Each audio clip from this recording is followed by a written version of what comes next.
Hey, I am Zach Nigliazzo. I'm the campus pastor here at our Anderson campus. This good friend, Chris McGuffey, he's one of our system pastors. And we want to take a moment to briefly look at a couple of key parts of our Grace Bible Church disciple-making model. You know, a lot of people think that disciple making is this really complex thing, and it gets talked about that way.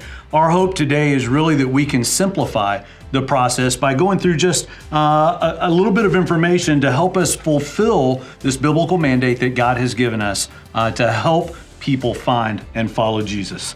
And we're going to do that through discussing two distinct parts of our discipleship model. The first is this: the portrait, and then we're going to look at the pathway, okay? So when we talk about a portrait, here's the basic idea. When you start in a discipleship relationship with someone, you are thinking about where are they?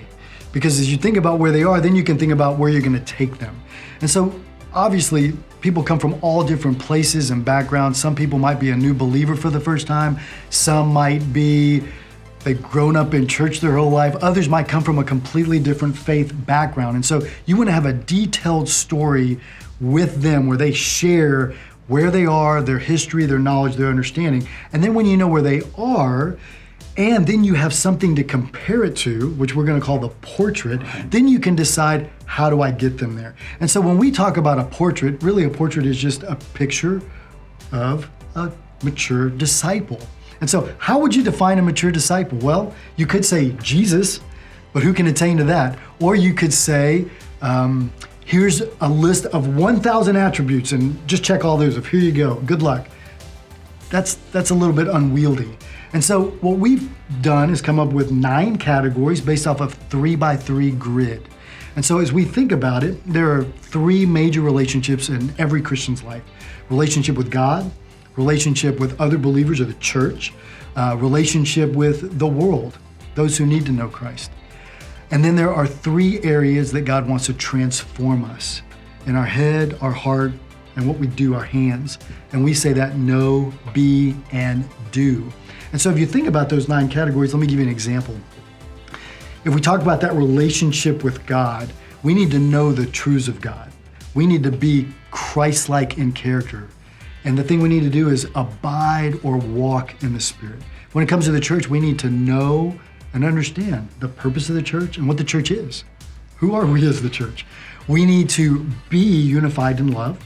And what we need to do is participate in the activities of the church, the Great Commission, evangelism, corporate worship, those kinds of things. And in the world, the relationship with the world, we need to understand what's going on in the world, the culture, the times, the social issues. We also need to be compassionate in action. And last thing, what do we do in that relationship? We need to share our faith. And so that's a picture of maturity. It helps us know where we need to go and how to compare someone to see what they're lacking and what they need to grow in. Now, we've got on our quick start sheet and our guide some exploratory questions that you can ask for each one of those categories.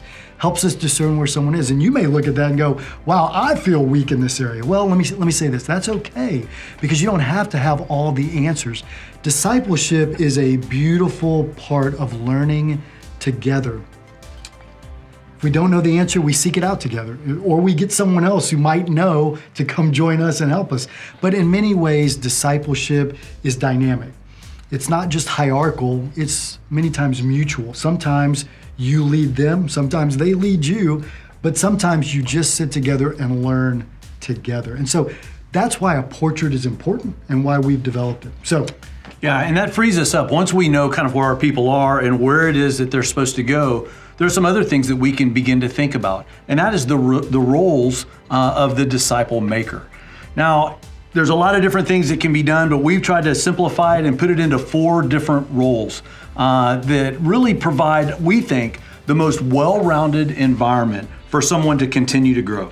Now, I want to say this right up front, Zach, is that I don't really believe that God has gifted very many people to be really good at all 4 of these roles. And we're not necessarily needing to sit around and think about our deficiencies, but really try to think through, wow, who else can I bring into this? What other experiences that we'll talk about in a minute that we can bring into this environment that really is going to give our people the best shot at continuing along this growth process to end up in that portrait of Christ that you talked about. So let's talk about what these roles are. The first role is teaching. And teaching is really just providing understanding or providing some biblical knowledge so that we know what it is that God has said. A lot of people really feel overwhelmed with this role of disciple making because they see incredible teachers on TV or the podcasts that they listen to. And what we need to understand is that really this teaching role is not this one way down, but it's the idea of facilitating learning, not just being the only teacher. And there's a great safety net, this backdrop of Sunday morning. Throughout our sermons, throughout different things that people listen to, there's a great safety net of good teaching that's out there. We're just helping people learn, to facilitate learning about the Bible themselves. The second role is coaching. Okay, so we think about the coaches that we've had and the roles they've played in our lives. It's just guys and gals that are providing both motivation and sometimes a little bit of that exhortation. Exactly. Okay, so this can be as simple as just keeping people on that path of growth, but sometimes maybe providing a little bit of accountability that they need along the way. The third role is mentoring. And mentoring is providing wisdom and counsel. And a lot of times mentoring happens as we sit down and we talk with people and begin to share maybe similar circumstances of difficulties or hard decisions that they have in front of them about how God has used those similar circumstances in our own life, and we can provide some wisdom that way. And then the last is in the role of modeling. And modeling is providing both example and oftentimes demonstration, direct demonstration to maybe a skill that somebody needs to learn. You know, I think about when I learned how to share my faith, and it was so much easier to go out with someone and watch them do it before I had to do it myself. And so I think of that opportunity of me growing in my faith, but with a little bit of care coming along with that. A well-balanced disciple maker really is going to work to provide all four of these different roles to make sure that the people that we disciple have that best opportunity to continue to grow. The last thing I want to talk about is just some experiences that go along with that. There are experiences that maybe each of us have had, but certainly some things, opportunities that the church provides that serve as what we would call accelerators to our faith. It puts us in that place where we understand our desperate need for Jesus. Sometimes at a retreat, we learn specific information, or a lot of times we go on a mission trip and we see where God really needs to be present in our lives to fulfill the things that He wants us to do. And so there's whether somebody is just kind of curious in the faith, or they're convinced that it's true, they're committed to the things that we're talking about, or maybe they're even coaching other people.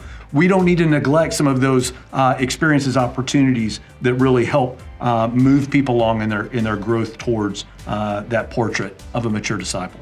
Beautiful. Thanks, Gov.